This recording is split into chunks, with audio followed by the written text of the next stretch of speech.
اپنے دل سے پوچھیں. یہاں پر میں کلندر پاک حضور عثمان مروندی رحمت اللہ علیہ کی بات کرتا چلوں. قبلہ لوگوں نے تو کلندر سے سیکھا ہی کچھ نہیں. پوچھے کسی درویش سے جا کے, کسی نے پوچھا یہ کلندر رقص کیوں کرتا ہے, ناچتا کیوں ہے, دھمال کیوں ڈالتا ہے؟ تو کلندر نے جواب دیا تجھے دھمال نظر آتی ہے, میں ساری زندگی بیبیوں کا ریگستان میں کھڑا ہونا محسوس کرتا ہوں.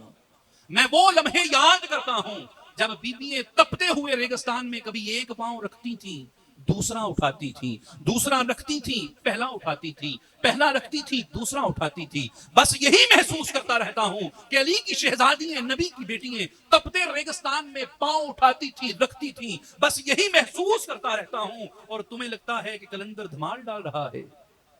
دوستان محترم, ہر چیز ملا کے فتوے پہ مت چھوڑ دو, دل کے سکول میں جایا کرو, کبھی دستک دیا کرو, پوچھا کرو. مسواک تو سنت ہے.